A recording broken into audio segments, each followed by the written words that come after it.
राजनीतिक ऊपर कर ले। इलेक्टेड पॉलिटिकल जीवन के 8 साल पूरे होने पर नारनौंद आने का मौका दोबारा मिला और इस लक्ष्य में जो यहाँ की लॉन्ग पेंडिंग कई मांगे थी उसको अब हमने पिछले 2.5 वर्ष में भी टेकअप किया। और एक मांग जो प्राथमिक है बाईपास की, एसडीएम नारनौंद की भी ड्यूटी लगाई है कि जल्द उसके ऑल्टरनेट मैप्स बनाकर पुटअप करे कि सरकार जल्द से जल्द नारनौंद को वो बाईपास दे पाए। साथ में हमारा जो ऐतिहासिक स्थल है राखी गढ़ी, उसको भी सरकार ने टेकअप कर लिया है। उसको जाने वाली सड़कों को भी अब वाइडन किया जाएगा और म्यूज़ियम के लिए भी, क्योंकि इंफ्रास्ट्रक्चर लगभग तैयार है, म्यूज़ियम के लिए भी जो कंपनीज़ इस प्रोफेशन में उन लोगों को हम इंगेज जल्द करने का काम करेंगे कि म्यूज़ियम का भी निर्माण जल्द हो और एक टूरिस्ट हब के तौर पे राखी गढ़ी विकसित हो। साथ में जो यहाँ एक समस्या थी, जहाँ किसान धरने पर भी बैठे थे, उसके ऊपर भी निर्णय हो गया। अब हमने जितने फार्मर्स उस पूरी लगभग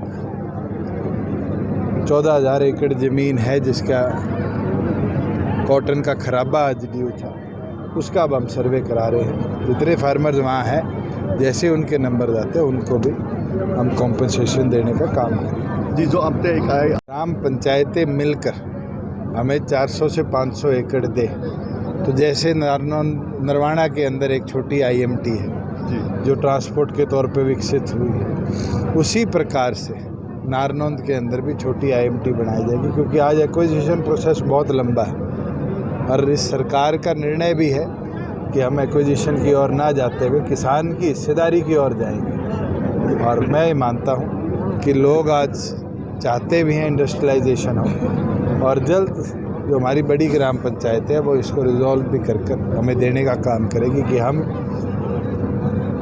यहाँ पर छोटे छोटे इंडस्ट्रियल पार्क बनाए और एमएसएमई क्लस्टर के तौर पर रोजगार के संसाधन गांव में लेवल पर लाकर देने का काम करें। जी, पिछले 2.5 साल से नारनौंद का विकास ही मानता, अगर मैं स्टेज से कह सकता हूँ कि लगभग 350 करोड़ के कार्य हमारी सरकार ने नारनौंद में 2.5 साल में कराए हैं और अभी भी लगभग 88 करोड़ की तो सड़कें पाइपलाइन में, प्लस जो हांसी नारनौंद जींद और आगे कैथल तक का ये हाईवे है, इसके नवीकरण की बात है। तो मैं ये मानता हूँ कि कम से कम 1000 करोड़ तक का विकास कार्य तो सड़कों का नारनौंद देखने को काम करेगा। और उसके साथ चाहे वो मंडी के सुधारीकरण की बात हो, हमारी गांव की पंचायतों के अंदर मॉडल पॉन्ड हो, आपके यहाँ तो पशुपालन एक बहुत बड़ा व्यवसाय है और जोड़ों की हालत ख़राब थी, सरकार ने निर्णय लिया है और 800 करोड़ रुपए का पैकेज पॉन्ड अथॉरिटी को दिया है पंचायतों से कि उसमें ग्राम पंचायत मिलकर जो पॉन्ड है उसका सुंदरीकरण भी करे और उसको मॉडल पॉन्ड की ओर कन्वर्ट करे। जी, पंचायत चुनाव हुए थे, हमने कोर्ट का निर्णय आते स्टेट इलेक्शन कमीशन को लिखकर दे दिया। स्टेट इलेक्शन कमीशन ने 31 जुलाई तक का समय मांगा है कि इलेक्शन रोल रिवाइज करने का, और मैं मानता हूँ कि अगस्त एंड और सितंबर स्टार्टिंग में हरियाणा प्रदेश में पंचायती राज चुनाव हम देखेंगे। जी, एसवाईएल को लेकर 25 तारीख को एक महम में महापंचायत हो रही है खापों की। एसवाईएल का निर्णय सुप्रीम कोर्ट ने करना है, ना कि हम कर सकते हैं जी। और सुप्रीम कोर्ट ने डायरेक्शन दिए थे कि केंद्र और दोनों प्रदेशों की सरकारें मिलकर निर्णय करें। पंजाब ने 4 बार बुलाने पर भी एक बार अपनी तरफ से जवाब नहीं दिया। अब केंद्र अपनी तरफ से जल्द सुप्रीम कोर्ट को जवाब देगी और सुप्रीम कोर्ट जो निर्णय करेगा वैसे ही एसवाईएल का निर्माण 250 करके 500 रुपये 2 साल में बढ़ी और इस साल भी उसको 250 रुपया और बढ़ाया जाएगा। उम्र घटाने वाली जो बात, उम्र घटाने वाली दादा ये बात है कि 10 विधायक आए थे, एक थाम पीछे ले गए। अगर वापस फुल मेजोरिटी ले आओगे तो मेरा वादा। और जब तक जनप्रतिनिधि जनता के बीच में जाकर के उनकी समस्याओं को जाने नहीं, समझे नहीं, तब तक उनका समाधान नहीं हो पाता। इंडिविजुअल तौर पे तो कोई आदमी संपर्क कर सकता है, पर सामूहिक समस्याएं तो लोगों के बीच में बैठ करके ही हल होती है। बुजुर्गों, नौजवान सबसे ज्यादा खामियाजा अगर किसी को भुगतना पड़ा तो वो हमारे कार्यकर्ताओं को भुगतना पड़ा, आम साधारण वोटर्स को भुगतना पड़ा। क्योंकि 15 वर्ष के बाद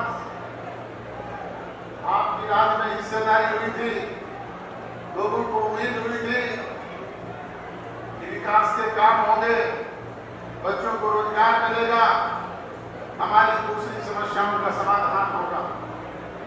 परंतु जो विकास का पहिया तेज गति से आपके बीच में घूमना चाहिए था वो नहीं घूम पाया। परंतु इससे आपको हताश और निराश होने की आवश्यकता नहीं।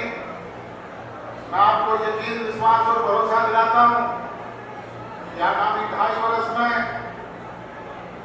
आपके बीच में जो कोई कोर कसर कमी कोताही रही है, ना केवल उसकी भरपाई करने का काम करेंगे बल्कि अगले 2.5 वर्ष में उसे समाया करके आपको लौटाने का काम करेंगे। और राजनांदगांव विधानसभा क्षेत्र के जागरूक मतदाताओं को यकीन, विश्वास और भरोसा दिलाता हूं कि दुष्यंत जितना समय उच्चारणा को देगा, जो काम उच्चारणा के होंगे उतने ही काम आगामी 2.5 वर्ष में नारनौल के भी आपके बीच में होंगे। मैं अपनी तरफ से आपको विश्वास और भरोसा दिलाता हूं। अगर आपको कहीं कभी कोई और कसर कमी कोताही नजर आ जाए तो सीधे तौर पर मुझसे संपर्क कर लेना। जिंदाबाद।